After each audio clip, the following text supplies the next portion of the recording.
सवेरे सवेरे सुबह सवेरे समा के साथ गम हो या खुशी हो कहना है कह दो दिल की हर बात जीने का मजा तो सुबह में है। अब मुझे महसूस हुआ इस वक्त कि मैं कितनी खुश नसीब हूँ। तो नंबर 1 अनाउंस करते हैं। नहीं रुक जाओ और वो है नासिर।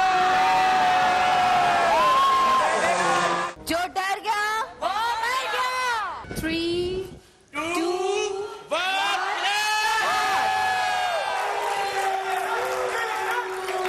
डबल हंगामा हो तो हमसे साबरी।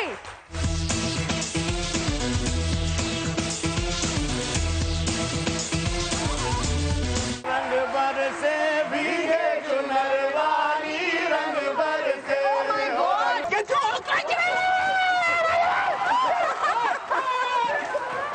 मैं घर से निकला हूँ जो कि हम गिफ्ट दे रहे हैं आपको। समा रोजगार 1। ये लट्टू डोरी से चलते हैं, ये नारों से नहीं चलते। साहिर लोधी हमारे साथ हैं, इंसान के लिए तालियां। इंसान के पास एसी बजी हो, इंसान फौरन 5 बजे फौरन दफ्तर से घर ही आता है, कहीं नहीं जाएगा। दोस्त होने का मतलब ये नहीं है कि तुम मेरी बच्ची ले लोगे। नबीला लीजिए, समझे? जीने का मजा तो सुबह में है।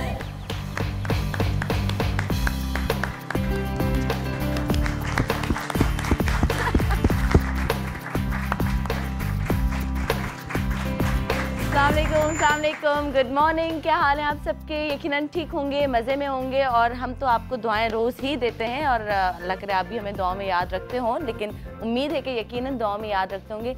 अच्छा जी, आज का हमारा टॉपिक जो है वो है हुकूकुल इबाद। हुकूकुल इबाद पे हम थोड़ी देर में आएंगे, लेकिन फ़िलहाल हम अखलाक पे बात कर देते हैं कि आजकल हमारा अखलाक क्या है। हम लोग अक्सर मैंने नोट किया है और या हम लोग देखते हैं कि जी एक तो हम सलाम में कभी भी पहल नहीं करते। ये क्या है? क्या हो, मैंने कुछ गलत बोला? अखलाक ओके। तो आजकल ये मैंने देखा है कि हम लोग सलाम में कभी भी पहल नहीं करते, लेकिन हम मुसलमान हैं और हमें दीन में कहा जाता है कि आप हमेशा पहल करें, इसमें कोई हर्ज नहीं। लेकिन हमें लगता है कि नहीं, इससे तो हमारी इज़्ज़त कम हो जाएगी, अगला मुझे सलाम करे, मैं कैसे सलाम करूं? एक ये बात। और दूसरी बात ये कि अगर कोई हमसे झुक के बात करता है तो हम बहुत आकड़ में आ जाते हैं। हमें तो लगता है ओहो ये तो छोटा है, मैं तो बहुत बड़ा इंसान हूँ, मुझे तो इसके ऊपर से आना है, मुझे तो इससे थोड़ी आकड़ से बात करनी है। लेकिन जब कोई हमसे आकड़ से बात करता है तो हम ज़रा झुक भी जाते हैं। तो इस तरह की कुछ बातें हैं जो आजकल हम लोगों में पाई जाती हैं। और यहाँ से शुरू करते हैं कि अखलाक के बाद क्या हुकूकुल इबाद को तब समझ पाएंगे जब हमें कोई अखलाक होगा, हम अच्छे अखलाक के मालिक होंगे। तो फ़िलहाल हम आपको पैकेज दिखाते हैं और सारा वक्त मैं अखलाक या अखलाक बोलूँ तो प्लीज़ आप समझ जाइएगा कि मैं अखलाक कहना चाह रही थी, बट कोशिश करती हूँ कि सही उसको प्रोनाउंस करूँ। फ़िलहाल मैं आपको दिखाती हूँ एक पैकेज हुकूकुल इबाद पे, वो देखें। उसके बाद हम लोग मज़ीद बात करेंगे आज अखलाक पे, हुकूकुल इबाद पे। तो हमारे साथ रहिएगा।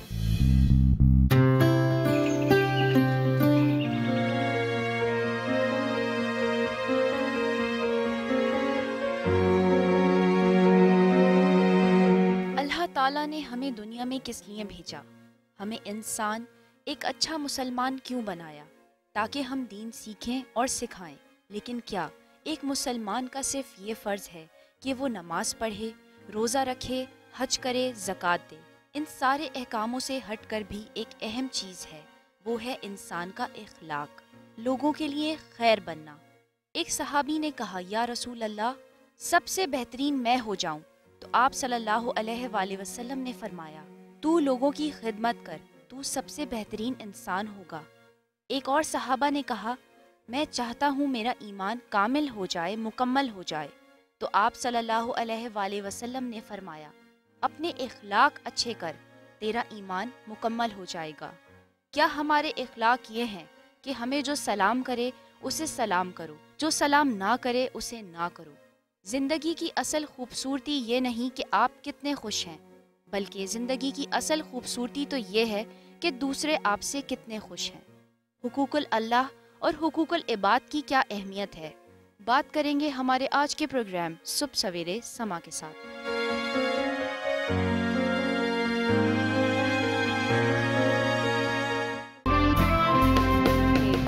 बैक और आपने ब्रेकिंग न्यूज़ सुनी। अब उसके बाद हम वापस अपने टॉपिक पे आते हैं जो है हुकूकुल अल्लाह और हुकूकुल इबाद। इस खूबसूरत टॉपिक पे हमसे बात करने के लिए यहाँ पे मौजूद हैं अल्लामा ज़ामिन अब्बास ज़ैदी साहब। अस्सलाम वालेकुम। कैसे हैं आप? ठीक हैं, खुश हैं? और हमारे साथ यहाँ पर हैं मिसेस खान। अस्सलाम वालेकुम। और हमारे साथ हैं मुफ्ती मोहम्मद यूसुफ। अस्सलाम वालेकुम। रमज़ान के बाद अब आपसे मुलाकात हो रही है, ठीक है जी। और यहाँ पे हमारे साथ हैं डॉक्टर ज़ुबैर। अस्सलाम वालेकुम। अच्छा जी, आप मुझे ये बताएं कि हुकूकुल अल्लाह और हुकूकुल इबाद में क्या फ़र्क है? और अल्लाह ने ये फरमाया है कि मैं हुकूकुल अल्लाह तो माफ़ कर दूंगा लेकिन हुकूकुल इबाद माफ़ नहीं करूंगा। इतनी बड़ी बात, तो ज़रा इस पर रोशनी डालिए। बिस्मिल्लाहिर्रहमानिर्रहीम। हुकूकुल्लाह आम लोगों के समझने के लिए हुकूकुल्लाह यानी वो तमाम हुकूक जो कि बंदों पर आयद होते हैं अल्लाह के लिए। जैसे हम अल्लाह ताला की इबादत करते हैं, नमाज़ पढ़ते हैं, रोज़ा रखते हैं। और हुकूकुल इबाद का मतलब ये है कि एक बंदे के हक़ दूसरे बंदों पर क्या हैं, इनको हम हुकूकुल इबाद कहते हैं। बुनियादी तौर पर अगर हम बात करें तो ये सारे के सारे हुकूकुल्लाह ही हैं, अल्लाह ही के हुकूक हैं, क्योंकि अल्लाह ने कहा है कि मेरी इबादत करो, ये भी अल्लाह का हक़ है। और अल्लाह ने कहा है कि अपने भाई के साथ मामलात में बेहतरी पैदा करो, तो ये तुम चूँकि अल्लाह ही का हुक्म है तो लिहाजा मतलब बुनियादी तौर पर हुकूकुल्लाह ही है। लेकिन अगर हम उसको सेग्रीगेट करें तो जो बंदों का बंदे के साथ मामला है, मियाँ बीवी के हुकूक हैं, वालिदैन और औलाद के हैं, बॉस के और उसके सबऑर्डिनेट्स के हैं, हमसायों के हुकूक हैं, रिश्तेदारों के हुकूक हैं, ये सारे के सारे जो है हुकूकुल इबाद में कवर होते हैं। जहाँ तक आपके सवाल का जो दूसरा हिस्सा है, बजा तौर पर अल्लाह ताला ने ये फरमाया है कि हुकूकुल्लाह में अगर कोई कमी, कोई कोताही रह जाएगी तो अल्लाह ताला उसे मुआफ़ कर सकता है। अल्लाह ताला ने एक वाज़े बात कुरान मजीद में बहरहाल बयान की है कि अल्लाह ताला शिर्क को कभी मुआफ़ नहीं करेगा। इसके अलावा जो भी गुनाह हैं उसे अल्लाह ताला मुआफ़ कर सकता है। तो ये अल्लाह ताला ने एक इम्कान बता दिया कि हुकूकुल्लाह में अगर कमी होगी तो उसे तो अल्लाह ताला जो है वो दरगुज़र फरमा देगा। लेकिन अगर आपने किसी बंदे का हक़ गसब किया होगा, किसी के साथ हक़ तलफ़ी की होगी, नाइंसाफ़ी की होगी, तो क़यामत के रोज़ जब तक वो बंदा आपको माफ़ नहीं करेगा तो अल्लाह ताला जो है वो आपके लिए कोई माफ़ी का फ़ैसला नहीं करेगा। अच्छा, मुझे आजकल जो देख रहे हैं हम लोग कि आप नमाज के लिए जाएं, मस्जिदें भरी हुई हैं, ठीक है। जैसे अभी उम्रे के लिए हम लोग कोशिश कर रहे थे तो उन्होंने कहा उम्रे पे इस वक्त बहुत रश है। तो मैं दिल में सोच रही थी नमाज भी हम लोग पढ़ते हैं, रोज़े भी हम लोग पढ़ते हैं, तहज्जुद गुजार भी हम में से लोग हैं, हज के लिए भी सब, लेकिन ना इखलाक। अब लोगों में कुछ लोगों की बात कर रही हूँ, हर नमाजी की बात नहीं करी, सिर्फ चंद लोगों की बात कर रही हूँ, उनमें इखलाक नहीं रहा। हमें अब लगता है कि वो हमारा बस काम का एक हिस्सा है कि हाँ जी हमें 5 वक्त नमाज पढ़नी है। अब आप कभी किसी मौलाना को देखें जो नमाज के लिए जा रहा होगा जो मस्जिद में, वो आपसे इतने बुरे तरीके कभी आपको नहीं पता हम नमाज पढ़ने जा रहे, तुम लोग ये वो, मतलब आप किसी को हर्ट करके अल्लाह को खुश करने जाएंगे जिस बंदे का कोई कसूर भी ना हो, तो क्या वो हम हुकूकुल अल्लाह पूरे कर रहे हैं सही तरीके? इस पे बात करती हूँ। अभी सकलैन की कॉल लेती हूँ मैं। हेलो, अस्सलाम वालेकुम सकलैन। सकलैन चला गया, ओके जी, ठीक है, हमारे साथ सकलैन थे। इस पे आप ज़रा इस बात पे रोशनी डालें। बिस्मिल्लाहिर्रहमानिर्रहीम, अल्हम्दुलिल्लाहि रब्बिल आलमीन वस्सलातु वस्सलामु अला मुहम्मद व आलिहि तय्यबीन ताहिरीन, अम्मा बाद। देखिए, जैसे डॉक्टर साहब ने भी एक बहुत खूबसूरत बात की, हुकूकुल्लाह और हुकूकुल इबाद। हुकूकुल इबाद से पहले ज़ाहिर है कि सबसे पहला हक़ अल्लाह का है, और अल्लाह के हक़ के बाद सबसे पहला हक़ जो है ख़ुद मेरा अपनी ज़ात पर हक़ है। ठीक, अगर एक इंसान ख़ुद अपनी ज़ात पर, उस पर बहैसियत इंसान होने के नाते और बंदा इलाही होने के नाते उसकी ज़ात पर क्या क्या हक़ है, मेरे हाथ हैं इनका क्या हक़ है, मेरी टांगें हैं इनका क्या हक़ है, मेरी आँखें हैं इनका क्या हक़ है, मेरे ये कान हैं इसका क्या हक़ है, ज़बान है इसका क्या हक़ है, अल्लाह ने जो अक्ल शऊर मुझे अता किया है इसका क्या हक़ है।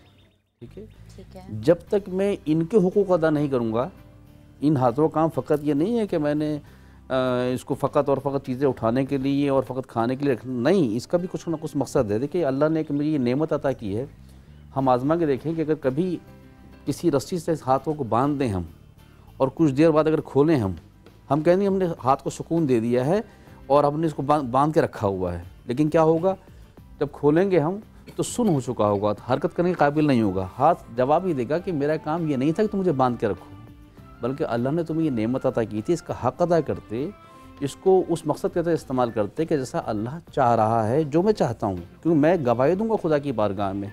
आँखें हैं, अल्लाह ने नेमत अता की है हमें देखने के लिए। अगर हम इसको बंद कर दें, पट्टी बांध दें कुछ देर के लिए, तो हम जब खोलते हैं क्या नज़र आता है कि अंधेरा होता है, कुछ नज़र नहीं आ रहा होता। ये पलट के जवाब ही देगी कि खुदा ने मुझे तुम्हें कायनात उसकी नेमतें देखने के लिए अता किया है ना कि बंद रखने के लिए अता किया है। ठीक है, इस तरह से कान हर उज़ू का हक़ है। जब तक मैं वो नेमतें जिनका ताल्लुक़ बराह रास्त मुझसे, अभी जो मुझसे बाहर की नेमतें हैं या बाहर की मखलूक़ात जो हैं, इनकी बात तो बाद में आएगी ना। लेकिन एक इंसान होने के नाते अगर अल्लाह की अता करदा नेमतों को नहीं समझेगा तो सही इस्तेमाल करेगा ना वो। अगर नहीं समझेगा तो इस्तेमाल गलत करेगा वो। ठीक है, जब तक इसकी कदर नहीं होगी तो अपने खालिक को नहीं पहचान सकता, उस वक्त तक वो अपने रब को नहीं पहचान सकता। जब इनकी कदर करेगा तो जानेगा कि वाक़तन मेरा कितना अजीम खालिक है कि जिसने मुझे ये नेमत इस तरह से अता की है। फिर वो सबसे पहले अपने अल्लाह का हक़ अदा करने की कोशिश करेगा। जब इन मंजिलों से गुजरेगा तो फिर उसको इस बात का एहसास होगा कि अब मुझसे वाबस्ता अफराद, सबसे पहले मेरे घर में कौन कौन वाबस्ता अफराद हैं, उनका क्या हक़ है, फिर मेरे पड़ोस में कौन अफराद हैं, फिर मेरे माशरे में कौन कौन अफराद हैं। फैमिली से पहले अपनों से शुरू होता है। ठीक है, खुद से, अपनी ज़ात के बाद अपनी फैमिली, अपने पड़ोसी, देन उसके बाद बाकी लोग। अच्छा जी, गौरी साहब हमारे साथ हैं लाइन पे। हेलो, अस्सलाम वालेकुम। हेलो, अस्सलाम वालेकुम सनम, कैसी हैं आप? बिल्कुल ठीक हूँ जी, आप कैसे हैं? शुक्र अदा का सनम, मेरी पहली बार आपके शो में कॉल मिली है। मेरा नाम आसिम गौरी है और मैं कराची से बात कर रहा हूँ। कराची से बात करें, अच्छा जी जी बताइए। सनम, लाइक इससे पहले जितने मैं और मेरी मदर जो है बिल्कुल आपका जो ये है प्रोग्राम रेगुलरली देखते हैं। माशाल्लाह आप बहुत अच्छा काम कर रही हैं और आज का टॉपिक भी बहुत अच्छा है। बहुत शुक्रिया। और हुकूक अहबाब के वजह से ये कहूँगा कि लाइक अगर हम अपने यानी अपने अंदर जितना यानी हमारा है उसमें से अगर हम 50% भी लोगों का हक अदा कर देंगे तो हमारा माशरा पूरा सुधर जाएगा। बिल्कुल बिल्कुल सही। अच्छा, क्यों नहीं हक अदा करते हम लोग? एक्चुअली सनम खुदगर्ज हो गए हैं हम लोगों का, यानी जो माशरा है वो यानी हम लोग का अपना पैदा करदा मसाइल जो हमारे आगे आ रहे हैं, जो हम यानी बो चुके हैं, वो हम काट रहे हैं अब। तो मतलब ये कि सबसे बात ये कि अगर हम इंसान के ओबियसली देखें, अगर कोई भी इंसान किसी तकलीफ में होता है तो उसको देख के हम लोग भी उसकी तकलीफ का एहसास करते हैं बिल्कुल। लेकिन ये कि कुछ ऐसे यानी इस तरह की फिरकाबंदियां इस तरह की कर दी गई हैं कि जिसमें एक दूसरे को एक हद इस तरह की आ जाती है कि हम बिल्कुल एक दूसरे की कदर करना छोड़ देते हैं। यानी इस हद तक गिर जाते हैं कि हम अगर वो उसका खून भी बह रहा है तो हमें असर नहीं होता है। तो ये चीज़ अगर खत्म हो जाए तो डेफिनेटली हम लोग सब कुछ यानी कर सकते हैं। अच्छा आसिम, आपसे एक सवाल पूछूंगी कि क्या जिंदगी में कभी आपसे किसी की हक तलफी हुई है? सच बताइएगा, कभी आपको रियलाइज हो कि आप ज्यादती कर गए? यानी मैं 2 बेटियों का बाप हूँ। मेरी बड़ी बेटी 7 साल की है, छोटी बेटी 3 साल की है। आज मेरी बेटी की सालगिरह भी है, छोटी बेटी। अरे क्या नाम है उसका? हिबा नाम है उसका। अच्छा जी, अल्लाह उसे खुश रखे, सेहत दे, जिंदगी दे, अच्छे नसीब करे। मैं ना आपका बहुत शुक्रिया। अच्छा, मैं ये बताऊंगा कि मैं बहुत एक नरम दिल का मालिक हूँ। मैं मतलब 2 साल के बाद मेरे फादर की डेथ हो गई थी तो मैं अपनी वालदा से बहुत ज्यादा अटैच हूँ। अक्सर के हवाले से ये कहूँगा कि एक दफा मैं बाइक पे जा रहा था तो रास्ते में मेरी बाइक से एकदम अचानक सामने बिल्ली आ गई थी। ठीक है। तो वो बिल्ली मेरी बाइक से टकराई और यकीन कीजिए कि मैं उस वक्त इतना ब्लड के रो रहा था कि मैं आपको बता नहीं सकता। मतलब मैं नहीं कर सकता हूँ किसी के साथ तरह। बहुत चले जी, आज इतने अच्छे इंसान से बात होगी। बहुत शुक्रिया और मुझे खुशी हुई आपसे बात करके, बहुत शुक्रिया। अच्छा, जानवरों पे भी बात करेंगे। हम लोग बड़ा जुल्म कर रहे होते हैं और एक बात जो पता नहीं 3-4 दिन से मेरे जहन में घूम रही है, हमें आजकल पता है क्या लगता है, हम गलत चीज़ें भी, हम सबको आजकल लगता है हम जन्नती हैं। सच बताओ, सबको कोई एक यहाँ पे बैठा हो जिसको लगे कि नहीं जी मैं जन्नती नहीं हूँ, मैं बड़ा गुनहगार हूँ। ठीक है, अच्छा आपकी तरफ आती हूँ, हम गुनहगार हैं लेकिन हमें लगता है ये काम मैं अच्छा करता हूँ, अल्लाह जानता है, मुझे तो जन्नत में ही जाना है, मैं तो जन्नत। मुझे आजकल 99% लोगों के चेहरे से या जो अगर जितना मेरी ऑब्जर्वेशन है या मुझे लगता है हम सबको लगता है हम जन्नती हैं। तो फिर हम तो अपनी धुन में जी रहे हैं। आप बताइए, आप तो रिश्ते कराती हैं, क्या बहन बहन की हक तलफी करती है? माँ कभी बेटी की के नहीं उसका रिश्ता नहीं, आप अपने घर में आप पूरे हकूक नहीं अदा कर रहे होते। औलाद जो है, बेटा जो है, वो नहीं अपने माँ बाप के हकूक अदा कर रहा होता है। यहाँ तक कि बाज़ दफ़ा माएँ भी अपने बच्चों को, बाज़ बच्चों को बहुत चाहती हैं, बाज़ बच्चों को ज़रा ज़्यादा दे देती हैं, बाज़ बच्चों को ज़रा कम देती हैं। जो लाडला होगा या जो सख्ती कर रहा होगा कि नहीं मुझे डोमिनेटिंग होगा उसको ज़्यादा हिस्सा मिल जाएगा, वहाँ पे भी हकूक़ की बात आ जाती है। यहाँ तक के हम अगर अपने नवासे को किसी को एक ज़्यादा प्यार कर रहे हैं तो वो हमसे ज़्यादा ले जाता है। ठीक है, अब ये बात करते हैं ब्रेक के बाद कि कभी किसी बच्चे से ज़्यादा प्यार होता है, ठीक है, कभी कोई नवासा या नवासी ज़्यादा मीठा होता है तो आप ज़रा उससे प्यार ज़्यादा करते हैं, उसकी लाज ज़्यादा उठाते हैं, ठीक है, तो क्या ये भी हक तलफी है? और मज़ीद आपसे मैं अब बात करूँगी ब्रेक के बाद के हुकूक़ुल इबाद पे ज़रा आप रोशनी डालें। उसके बाद आज हम बहुत सादा बात करेंगे, सादा अल्फाज में करेंगे कि पड़ोसी के क्या हुकूक़ हैं, बहनों के क्या हुकूक़ हैं और घर में या अपने आप पे आपका क्या हक है। अच्छा जी, ब्रेक लेते हैं, ब्रेक के बाद हमारे साथ ही रहिएगा, कहीं मजा आएगा, देखते रहिएगा सुबह से हमारे साथ। Good morning. सुबह में है सवेरे सवेरे, सुबह सवेरे समा के साथ, गम हो या खुशी हो, कहना है कह दो दिल की हर बात, जीने का मजा तो सुबह में है।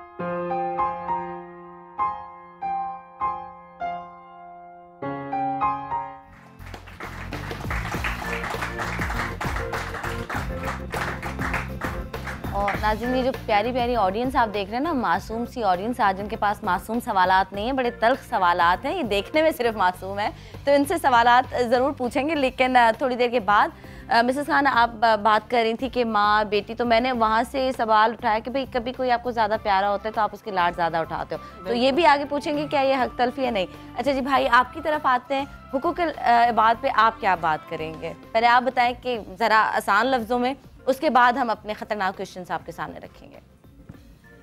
बिस्मिल्लाहिर्रहमानिर्रहीम। जैसे डॉक्टर साहब ने और अल्लामा साहब ने भी तारीफ़ की, उसी बात को लेके मैं आगे चलूँगा कि हुकूकुल इबाद और हुकूकुल्लाह, इनकी तरतीब और तकसीम जनाब नबी करीम सल्लल्लाहु अलैहि वसल्लम ने बता दी, और फिर इसका अमली नमूना सरकार दो आलम सल्लल्लाहु अलैहि वसल्लम की ज़ात गिरामी और फिर आप सल्लल्लाहु अलैहि वसल्लम के सहाबा की जमात उन्होंने करके दिखाया।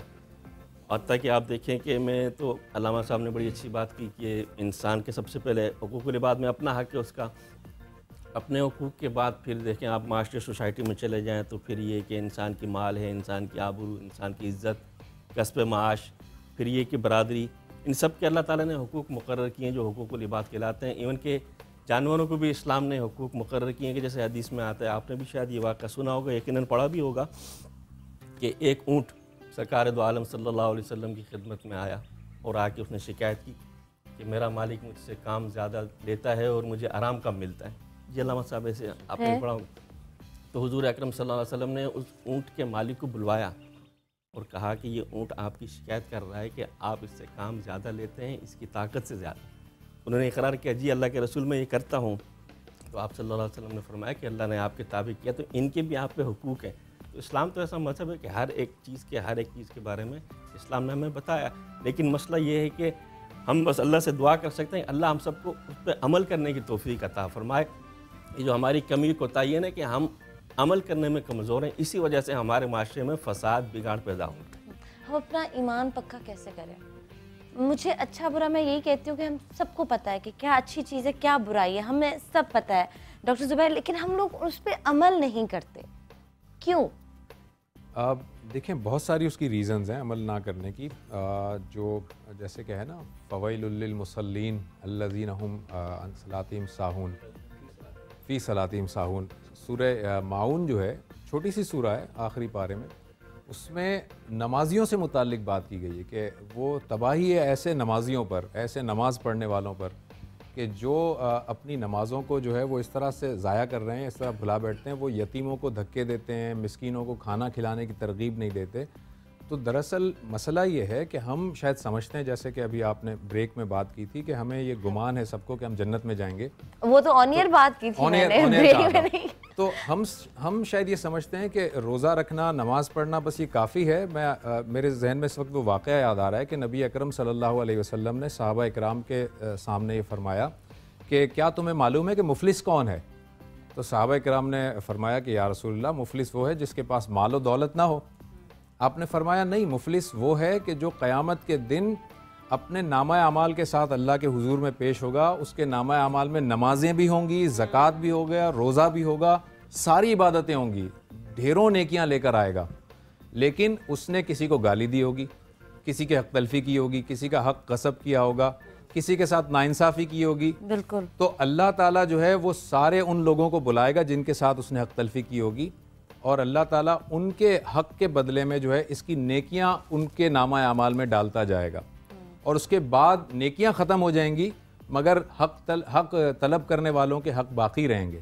तो फिर उनके गुनाह इसके ज़िम्मे डाल दिए जाएंगे, और इस तरह से ये सारे गुनाहों का बोझ लेकर जहन्नुम में चला जाएगा। इसमें कितनी अगर मैं गलत नहीं हूँ, जो मेरे पास लिखा हुआ है कि रसूलुल्लाह ने फरमाया कि सारी ज़िंदगी का तहज्जुद गुजार और सारे दिन के रोज़ेदार से आगे निकल जाएगा अच्छे अखलाक वाला। एक छोटी सी बात इधर मैं बताना चाहूँगी। हज़ूर अकरम सल्लल्लाहु अलैहि वसल्लम के पास एक बंदा आया। उसने कहा कि एक खातून है, वो सारा दिन नमाज़ें पढ़ती है, तहज्जुद पढ़ती है, कुरान और रोज़े रखती है और बहुत ही अल्लाह वाली है, लेकिन उसकी ज़ुबान से उसका हमसाया जो है वो नाखुश है, उसकी ज़ुबान से और उसकी हरकत से। तो अल्लाह ताला ने फरमाया कि उसकी ये सारी जो इबादत है वो ज़ाया जाएंगी, और वो औरत जिसकी ज़ुबान से या जिसके हाथ से उसका पड़ोसी जो है उसको तकलीफ़ है बहुत ज़्यादा, हाँ। तो वो इस अमल की वजह से कि उसका पड़ोसी जो है उससे बदज़न है और नाखुश है, इस वजह से वो जहन्नुमी कहलाएगी। उफ, कितनी बड़ी बात है। इसका मतलब उस बात की भी तस्दीक हो गई। अच्छा जी, हमारे साथ हैं मोहम्मद अनीस। हेलो, अस्सलाम वालेकुम। सलाम सनम अब्दुल्ला, कैसी हैं आप? बिल्कुल ठीक हूँ, आप कैसे हैं मेरे भाई? मैं ठीक भी। क्या बात करेंगे आज के टॉपिक पे? देखिए, मैं आज तो जो आपका मौजूद चल रहा है प्रायोरिटी इसको दूंगा कि हुकूकुल इबाद और हुकूकुल्लाह, जो इस वक्त आप जिस पर डिबेट कर रही हैं और लोगों की राय शामिल कर रहे हैं, this is one of the best, I think so. देखिए, हुकूकुल्लाह जहाँ तक है, ये तो बंदे और अल्लाह के दरमियान का एक मामला है। ठीक है, बिल्कुल सही। जिसको ना मैं वॉच कर सकता हूँ एंड नो बडी एल्स, ठीक है ना। हम फिजिकली तौर पे दुनिया में हैं और हुकूकुल इबाद जो है वो हमारे सामने है दुनिया के। सही। कि हम एक दूसरे के हुकूक कितना अदा कर रहे हैं या हम उनकी कितनी पैरवी कर रहे हैं नबी पाक सल्लल्लाहु ताला अलैहि वसल्लम की तालीमात गिरामी की रोशनी में। हर आदमी बहस करता नजर आता है, हर आदमी झगड़ा करता नजर आता है, हर आदमी जो है एक दूसरे को इसके ऊपर जो है टॉन्टिंग करता नजर आता है, मुनाफकत करता हुआ नजर आता है। But nobody can try to resolve it कि जब ये ऐसा हो क्यों रहा है। सही। ऐसा हो क्यों रहा है? बिकॉज के दीन हमारा 1400 दहाइयों पर मुहित है। नबी पाक सल्लल्लाहु अलैहि वसल्लम जो थे वो नबी आखिर ज़मा इसको बिल्कुल फाइनलाइज करके और हम लोगों के हवाले करके चले गए। आजकल के दौर में सियासतदानों का जो हशर है, क्या वो दीन से मुबर्रा हैं? उन पर हुकूकुल्लाह तो वो जाने, हुकूकुल्लाह तो वो जाने, हुकूकुल इबाद। इसके अलावा वो सियासतदान जो मनसब आला पर मनसब होते हैं, फायज होते हैं, ये रियाया उनके लिए औलादों की हैसियत रखती है। सही।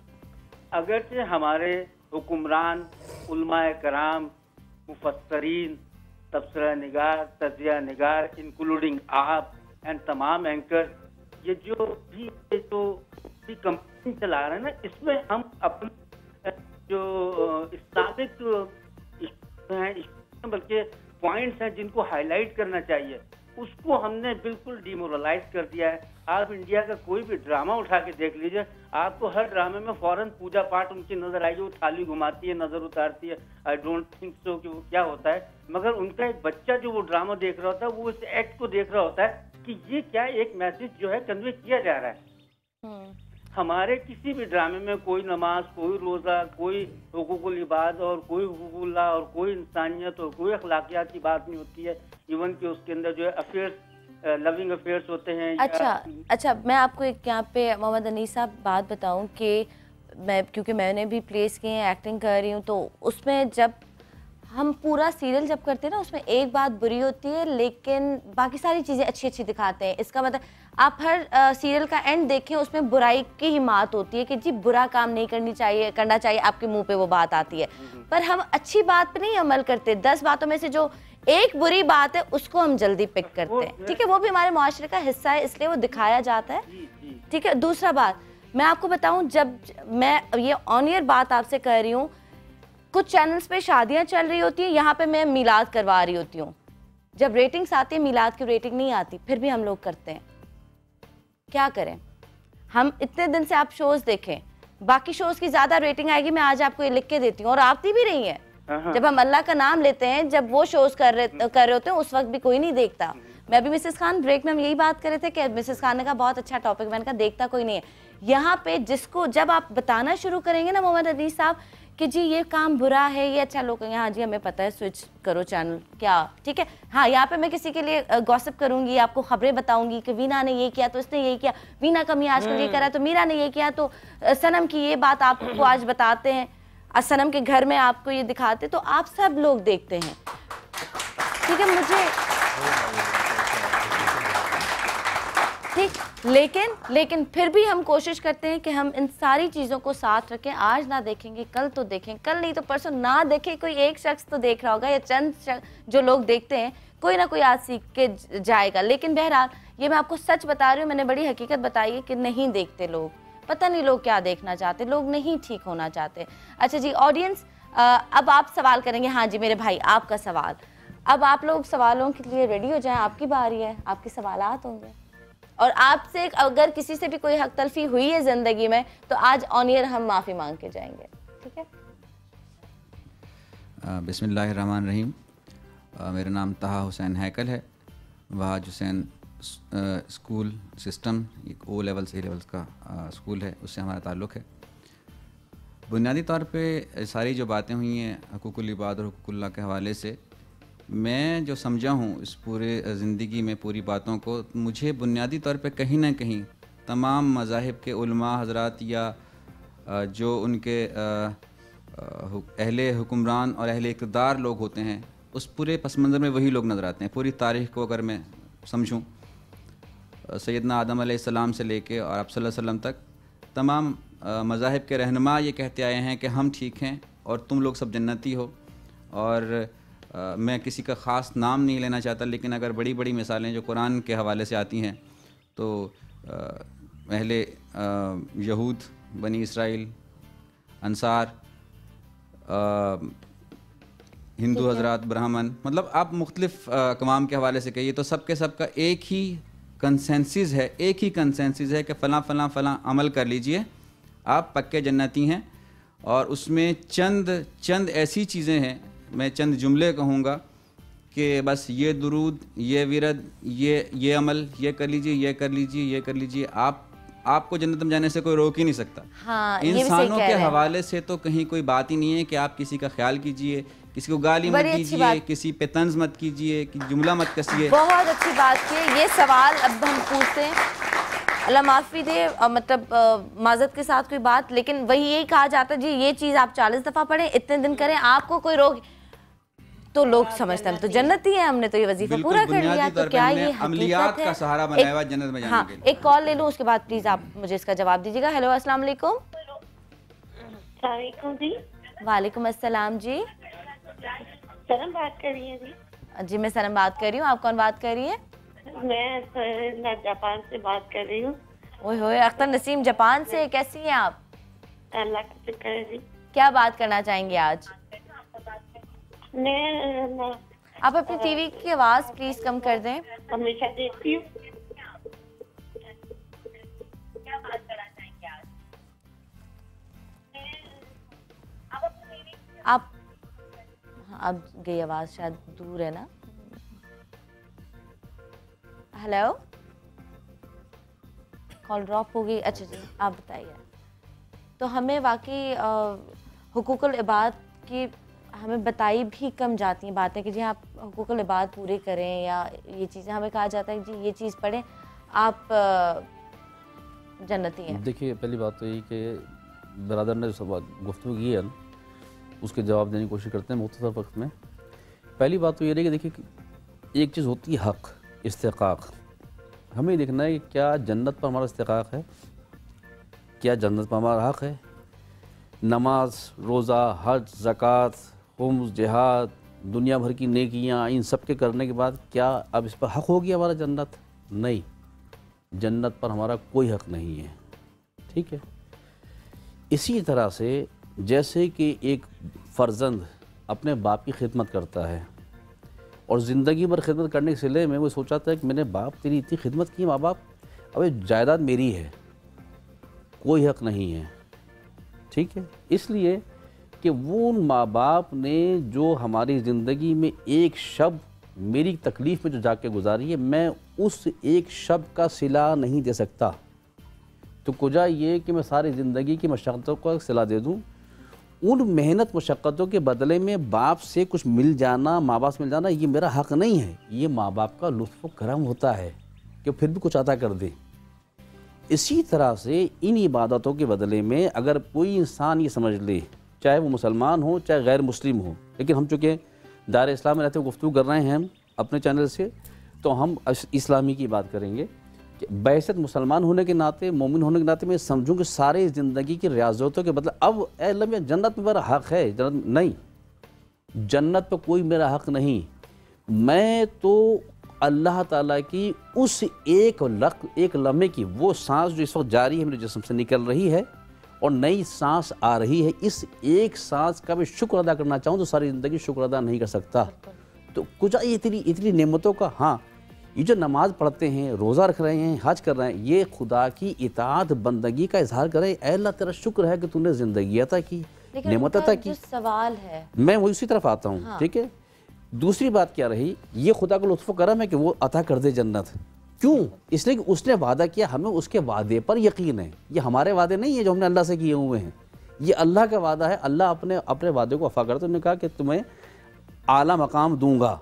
इस वादे की बुनियाद पर चल रहा है। निज़ाम कायनात, निज़ाम आखिरत फ़कत अल्लाह के वादे पर कायम है कि खुदा ने वादा किया है दुनिया की हयात के बाद अच्छा मकाम देने का। हर इंसान को यकीन है खुदा का वादा है, क्योंकि किसी इंसान का वादा नहीं है। रिस्क का वादा अल्लाह ने किया है कि मेरा वादा है, और कितना वादा पूरा करता है खुदा, कितना वादा वफादार है कि अभी रूह बतने मादर में मुंतकिल होती है कि सीने मादर में ग़िज़ा का अहतमाम पहले करता है। वो वहाँ भी गाफिल नहीं अपने बंदे की, अपने वादे से। तो गुज़ा दुनिया में कैसे गाफिल हो सकता है? हमारी कैफियत क्या है? हमने फ़कत खुदा को, उसकी नेमतों को, जैसे कि अभी बिरादर जी कह रहे थे कि तमाम मुश्किलात का हल और तमाम जो अमलियात, देखिए इसमें एक बात कहता चलूँ मुख्तसर से वक्त में। अच्छा, फिर मैं ब्रेक ले लूँ, ब्रेक बात कर लें क्योंकि ब्रेक ड्यू है। तो नाज़रीन यहाँ पे ब्रेक लेते हैं, ब्रेक के बाद आके भाई के सवाल का जवाब लेंगे जो अभी हमें नहीं मिला। तो ब्रेक लेते हैं, आप कहीं मत जाइएगा और अस्सलाम वालेकुम।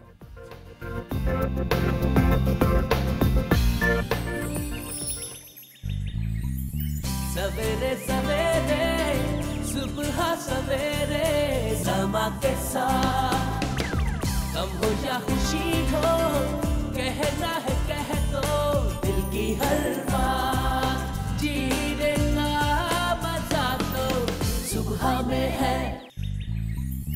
सवेरे सवेरे सुबह सवेरे समा के साथ, गम हो या खुशी हो, कहना है कह दो दिल की हर बात।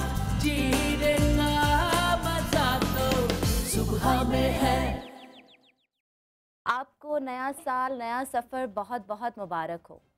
हमने सोचा कि इस सफ़र की शुरुआत इस खूबसूरत महफिल से शुरू की जाए। सल्ली अला मुहम्मदिन, सल्ली अला शफीना। सिर्फ एक बार, सिर्फ एक बार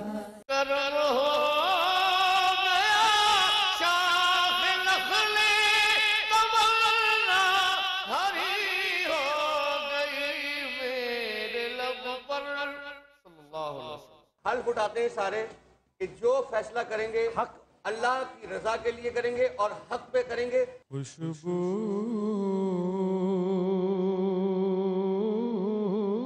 है जुदागा ये मताए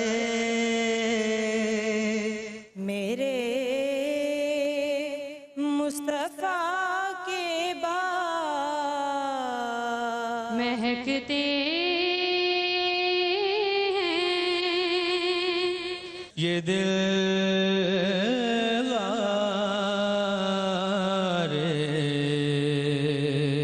तो नंबर 1 अनाउंस करते हैं। नहीं, रुक जाओ। और वो है थोड़ा सा नासिर। 6 दिसंबर को इनकी दुकान में जो कि इनके लिए पूरी कायनात थी उसको आग लग गई। आज कैसे हो? आज तो बच्चों की तरह हंस रहे हो? हाँ, आज तो मैं बहुत खुश हूँ अल्हम्दुलिल्लाह कि हमारी दुकान में काम स्टार्ट हो गया आप लोगों की मदद से। मैं आप लोगों का बहुत शुक्रगुजार हूँ। आज मैं एक माँ की बात करने आई हूँ, एक माँ जिससे हर औलाद इम्तिहान लेता है। वो कौन है? तुम्हें तुम्हारी अम्मी नजर आई? हाँ। क्यों नहीं? बहुत प्यारी लग रही है। पहले तो चेहरे से लग रहा है बिल्कुल जैसा रौनक है। और इंशाल्लाह यही चेहरा मैं वापसी भी देखना चाहता हूँ। चैलेंज देती हूँ कि कौन मेरे साथ जाएगा। तो मीडिया से एक शख्स ने खुद हमें कॉल की और कहा कि मैं आपके साथ जाने के लिए तैयार हूँ। ये तावीज़ात क्यों बांधे हुए? ये कपड़े और ये तावीज़ात जो इसके ऊपर ये लगे हुए हैं, ये एक ज़माने पहले वही बांधे गए। आपको क्या लगता है कि इनको ये सारी चीजें नजर क्यों आती हैं? देखिए, मुझे जो एक बात का अंदाजा है वो ये है कि सफाई निस्फ़ ईमान कहा जाता है। जी बिल्कुल, मैंने उस दिन पहले एपिसोड में भी कहा था इसके। होता ये है कुछ जगहें जो डार्क होती हैं जिनको बंद कर दिया जाता है, इनको आइसोलेट कर दिया जाता है, वहाँ पे जरा एक बैड सी फीलिंग जमा हो जाती है।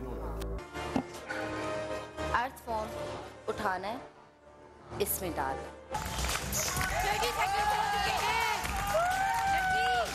मैं जीतूं सब हारे दरवाजे खुल जाए।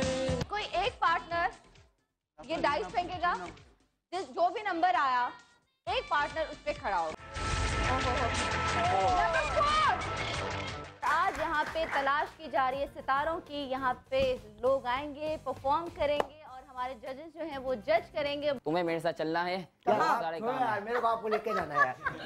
ऐसी वजह होनी चाहिए। प्यार तो तुम नबीला से करते हो, मगर नबीला तो मुझसे प्यार करती है। किसने बोला? क्या बात है? आओ सामना करा दो। नबीला को लाओ सामने। अब ये 3 लोग लट्टू बांध रहे। ओह, अच्छा, आप भी बहुत कह मारती हैं और आपका हंसना, आपकी मुस्कुराहट, पूरी दुनिया उस पे आशिक है। उस्मान भाई को आपने ये टाई बांधी है। अच्छा, वो अगर उस्मान है तो मैं उन्हें घर ले जाऊं? ऐसे करते हैं। ओके, ऐसे करते हैं। बांध पाएंगी? ये आगे देखो। आ गए मुस्तफा गए, आ गए मुस्तफा गए। ठंडी ठंडी हवा रहमतों की चली, ठंडी ठंडी हवा रहमतों की चली। बन के मौजे करम मुस्तफा गए, बन के मौजे करम मुस्तफा गए।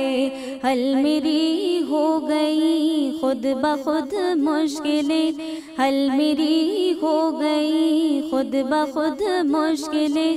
सारे आलम के मुश्किल कुशा गए, सारे आलम के मुश्किल कुशा गए। आ गए मुस्तफा गए, आ गए मुस्तफा गए। आ गए मुस्तफा गए, आ गए मुस्तफा गए। आ गए मुस्तफा गए। आमना काम कदर सवारा गया,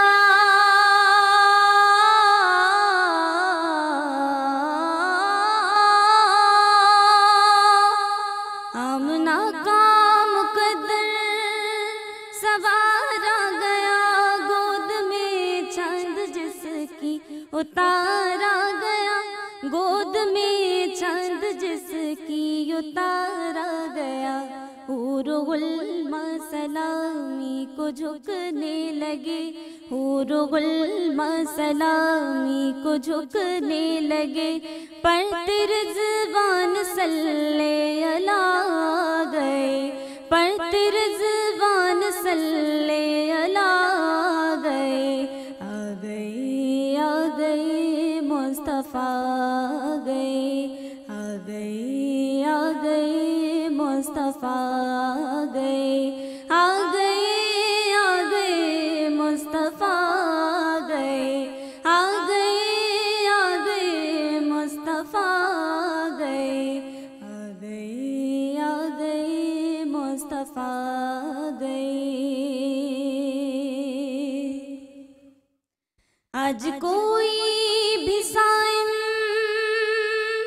न खाली रहे,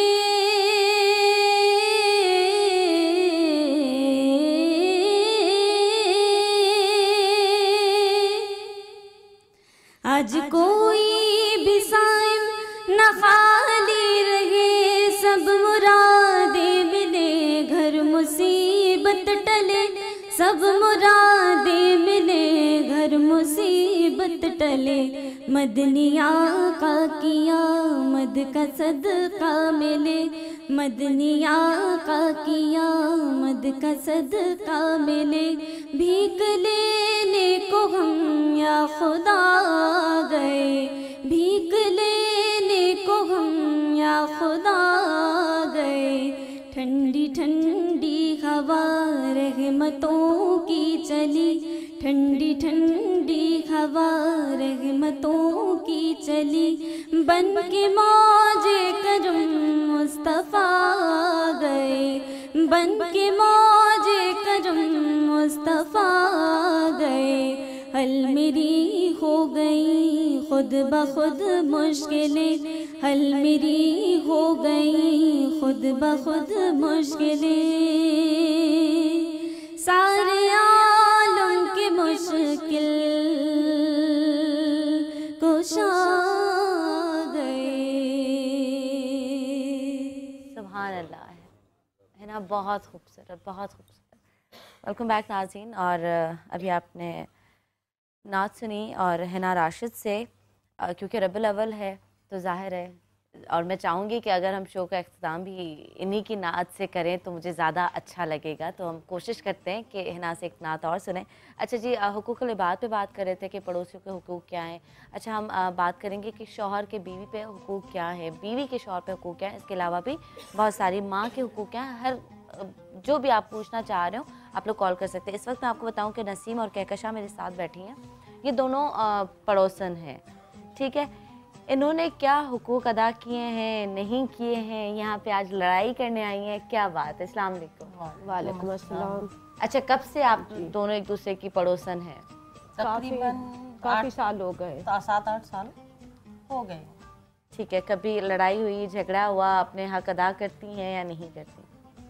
लड़ाई क्या, इन्हें मैं मना करती हूँ कि मेरे दरवाजे के आगे कचरा नहीं फेंका करें, पड़ोसियों का ख्याल रखें। इनको तो पता नहीं क्या मेरे साथ अल्लाह का वैर लगा हुआ है। ऐसे ही करती हैं कि जब भी होता है रात को देर तक, एक तो पार्टी करते रहते हैं, रात को देर तक पार्टी में हंगामा करते रहेंगे। नहीं देखना कोई बीमार है या कोई पढ़ाई में मसरूफ़ है, इनको कुछ फिक्र नहीं है। अक्ल नाम की तो चीज़ ही नहीं है इसके नहीं, ऐसी तो कोई बात नहीं। देखे ना, मेरा घर है, अगर मैं अपने घर में अल्लाह ने मुझे खुशियाँ दी हैं तो इनको क्या परेशानी है। और ऐसी क्या पार्टियाँ हो रही हैं, रोज तो पार्टी नहीं होती, 15 दिन अरे रोज ही होती है। तुम्हारा तो कभी कोई फंक्शन हो रहा है, कभी हर 15 दिन भी मेरा हाल है बहुत है। हर 15 दिन में यार बेटियां हैं, दामाद आ रहे हैं, थोड़ा सा एहसास तो होना चाहिए ना। कचरा है तो कचरा नहीं फेंके। अच्छा, एक सेकंड। हाँ, तो ये पार्टी करती हैं, पार्टी में क्या मतलब सारे शोर शराबा होगा, नाच गाना होता है, पता नहीं क्या क्या होता है, हंगामा मचा होता है। मेरे बच्चे आ जाते हैं, बच्चे हैं यार, बच्चे थोड़ा तो जाने करेंगे। मेरे शौहर बीमार हैं, उनको सुकून नहीं होता, बहुत डिस्टर्ब होते रहते हैं। मैं इतनी अच्छा, पता है जब हम लोग छोटे थे डॉक्टर जुबैर के, हम लोग ना बिल्डिंग में खेल रहे होते थे तो एक आंटी अक्सर कहती थी मेरे शौहर बीमार है, बच्चे यहाँ से, तो उस वक्त समझ नहीं आता था, लेकिन अब तकलीफ होती है। लेकिन बच्चे तो ज़ाहिर अल्लाह माफ़ करने वाला है, लेकिन हमारे बड़े नहीं ख्याल रखते थे कि नहीं करो या क्या, वो उल्टा उन पे नाराज़ होते थे कि हाँ वाकई तो क्या हो गया, बच्चे खेलेंगे नहीं तो कहाँ जाएंगे, कहाँ बच्चे जाके खेलें। लेकिन सोचना चाहिए अगर कोई बीमार है, अच्छा हम आपका मसला हल कराते हैं। छोटी सी बात मैं यहाँ पे कॉल ले लूं सनम, हाँ, कि अल्लाह ताला के पास जब हम जाएंगे तो सबसे पहला अल्लाह ताला यही पूछेगा कि आपने अपने मोहल्लेदार से कैसा रवैया अख्तियार किया, और वो लड़ाई झगड़ा सबसे पहले पूछा जाएगा। पड़ोसी के पड़ोसी पर इतने बड़े हक आके उसका लड़ाई झगड़ा पूछा जाएगा। और यहाँ तक के हजूर पाक ने फरमाया कि अगर मैं अपने वो शराकतदार अपनी प्रॉपर्टी में किसी को रखता तो वो सबसे पहले आपके हमसाए को रखता। कितनी ज्यादा कह रही है कि हम लड़ते नहीं, अभी टीवी पे इतना लड़ रही है, सोचिए कि घरों में कितना लड़ती होंगी। जानबूझ के बुलावा दे देती हैं कि आप भी आ जाना, मैं ये सब तो पड़ोसी का हक है ना, मेरे चली जाती होगा तो आपने बुलावा तो करती हूँ।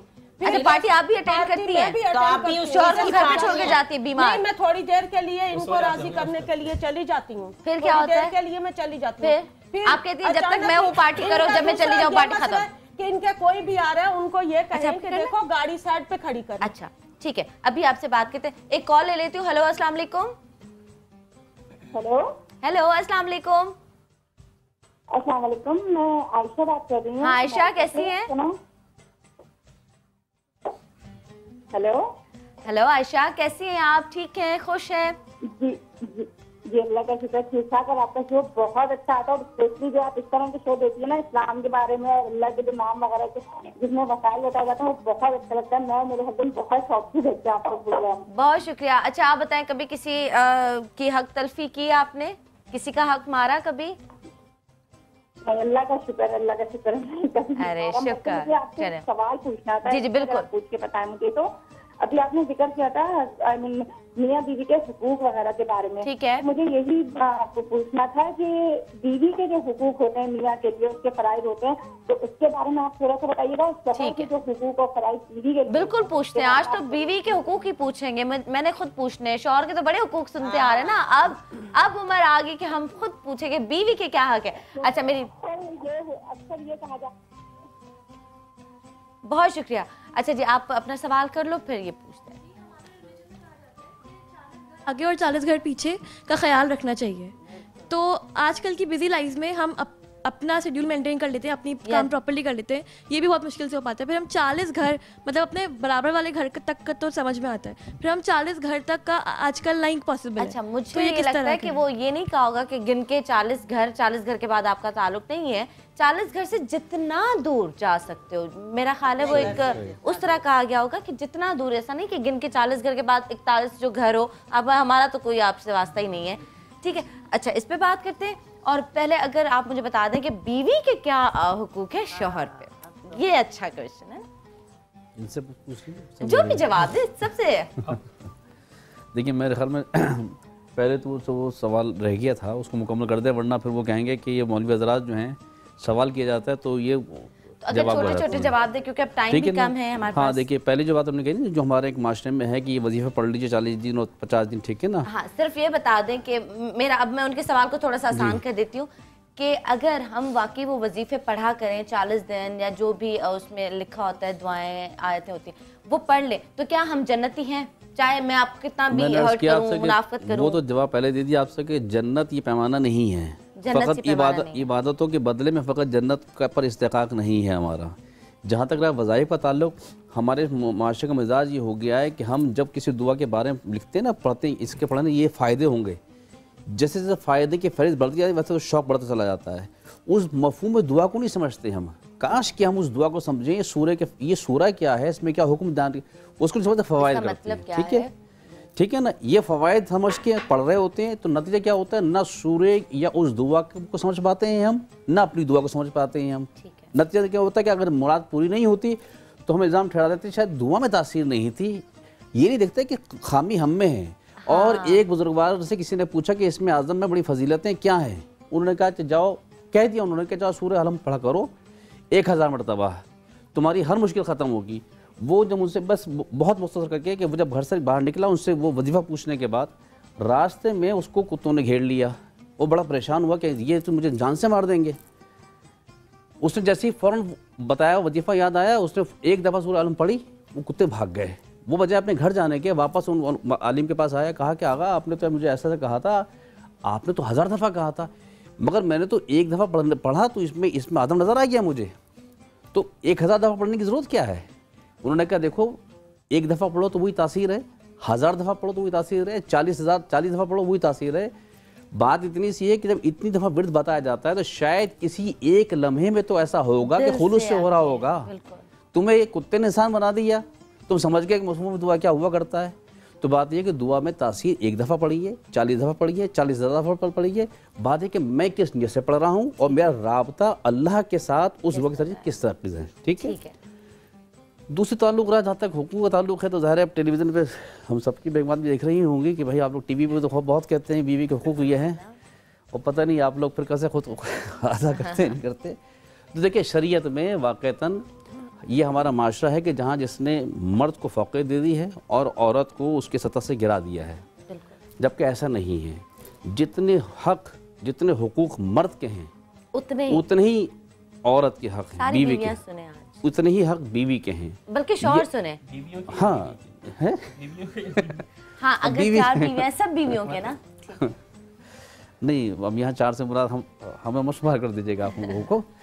तो बात यह है कि बीवी का हक़, बीवी की ज़िम्मेदारी शौहर पर क्या है, शौहर के लिए क्या है। बीवी के पर ज़िम्मेदारी शौहर की फ़कत इतनी है कि उसकी इज़्ज़त और इस्मत की, उसकी अमानत की हिफाजत करे, शौहर के जायज़ हुकूक को पूरा करे। ठीक है। यहाँ तक कि अब हमारे यहाँ झगड़े कहाँ से शुरू होते हैं कि जनाब मेरी माँ की खिदमत नहीं की और मेरी बहनों से सही रवैया नहीं। माँ, शौहर की माँ की खिदमत अखलाकियात की रोज़ से अगर वो करती तो बहुत अच्छी बात है। इस बुनियाद पर उसकी ज़िम्मेदारी फ़कत अपने शौहर की खिदमत करना उसकी ज़िम्मेदारी है। उसके इस बुनियाद पर हमारे बहुत सारे झगड़े होते हैं। खुदा इन चीज़ों को समझना चाहिए कि माँ का हक़, बहनों का हक़, अखलाकी पहलू अलग रहा, मगर शरअन उस औरत पर कोई फ़र्ज़ नहीं है, ये वाजिब नहीं है। यहाँ तक कि उसी शौहर से जो औलाद अल्लाह ने अता की है, अगर वो बीवी ये कह दे कि मैं इसको दूध पिलाने के पैसे लूँगी, तो शौहर पर फ़र्ज़ है कि वो दूध पिलाने की उजरत अदा करेगा उसको। तो बच्चा तो माँ का भी है। ठीक है, ये तो निस्बत एक अलग रही। देख, मैंने अर्ज़ किया ना कि एक है शरई हुक्म, एक है शरई हुक्म कि जहाँ औरत क्या फ़र्ज़ है क्या फ़र्ज़ नहीं है, और एक है वो तो मोहब्बत का तकाज़ा है ना औरत का। कोई माँ अपनी औरत की तलब नहीं करती, मगर मैं एक बात समझाने के लिए कि हक़ कितना बड़ा है, इतना बड़ा हक़ है। खाना पकाना बंद कर दे कि मैंने खाना नहीं पकाना, बाहर से लेकर आई है, तो शौहर पर किसी का नान नफ़्क़ा खुराक मुहैया करना शौहर पर फ़र्ज़ है, शौहर पर वाजिब है। ठीक है। तो औरत अगर उसकी भी उजरत मांगना चाहेगी तो वो उजरत ले सकती है इस चीज़ की भी कि मैं काम करूँगी, मगर इसके मुझे इसलिए कि ये औरत के बुनियादी, देखिए, एक माशरती हक़ अलग रहा, एक शरई हक़ अलग रहा। इस सवाल को मैं आगे आपसे बात बढ़ाऊँ कि अगर कोई आजकल के दौर में, डॉक्टर ज़ुबैर आप दोनों, मैं चाहूँगी इस बात पे ज़रा रोशनी डालें कि कौन सी बात है जो औरत जो है नाजायज़ डिमांड करती है, जो वो हक़ समझती है अपना, लेकिन वो उसका हक़ नहीं होता, या मज़ीद इस बात को, अल्लामा साहब की बात को आप लोग आगे बढ़ाएं। बीवी के शौहर पे क्या हुकूक है? बस जैसे अल्लामा साहब ने माशाल्लाह ऐसी बात कही कि यूँ समझें कि शॉर्ट अल्फाजों में उन्होंने पूरा लुब-ए-लुबाब समझा दिया कि औरत के क्या हुकूक हैं और शौहर के क्या हुकूक हैं।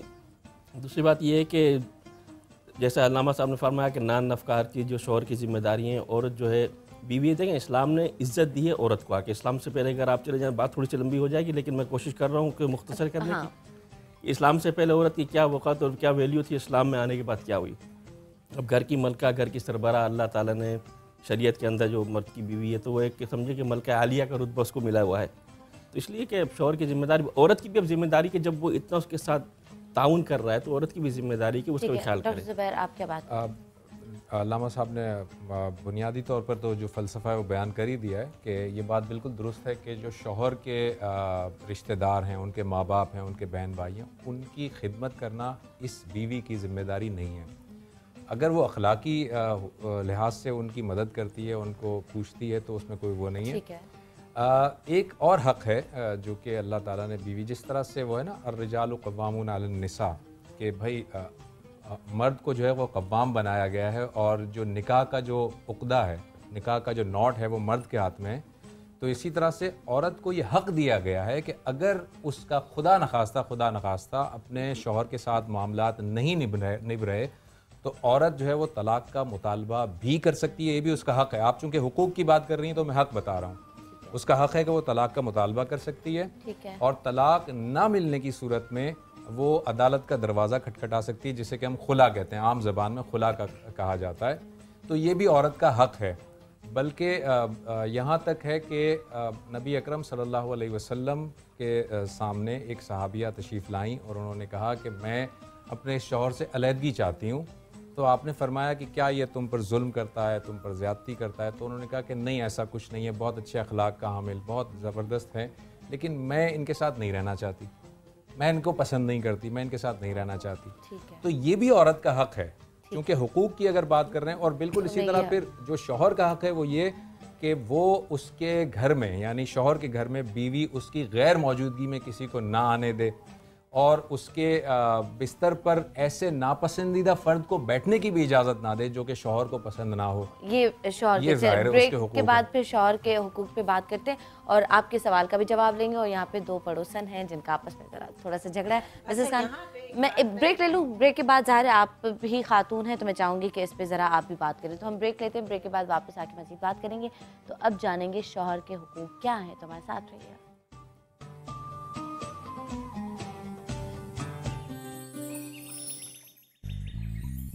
सवेरे सवेरे सुबह सवेरे समा के साथ गम हो या खुशी हो, कहना है कह दो दिल की हर बात। जीने का मजा तो सुबह में है।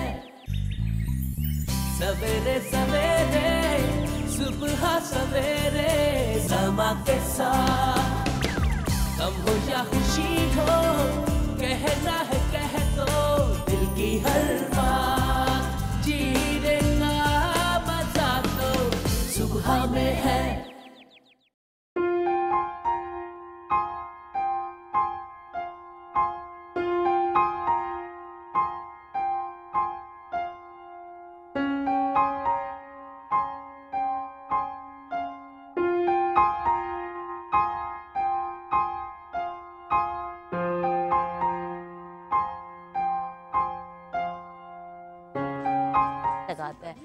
वेलकम बैक नाज़रीन, आप देख रहे हैं सुबह सवेरे समा के साथ। और इस वक्त मैं ऑडियंस के साथ बैठी हूँ क्योंकि ऑडियंस ने कहा कि नहीं, अब आप हमारे साथ बैठे हैं, हमें बहुत सारे सवालात करने।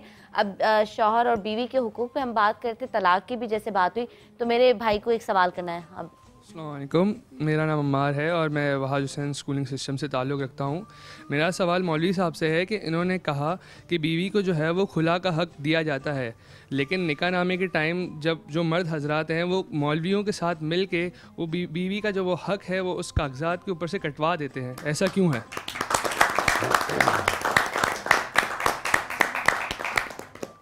जी डॉक्टर ज़ुबैर। जी देखें, बहुत इम्पोर्टेंट सवाल है। मिसेस खान, आप ये एग्री करेंगी कि खुद मौलाना लड़कों के साथ बैठ के उस हक को काट रहे होते हैं, क्यों? देखिए, मैं जहाँ तक मेरी नॉलेज है और मैं जितना जानता हूँ, कोई भी काजी जो कि वाकई पढ़ा लिखा है और समझदार है, वो आपसे पूछे बगैर खुद से कभी नहीं काटता। पहली बात तो ये समझ लीजिए।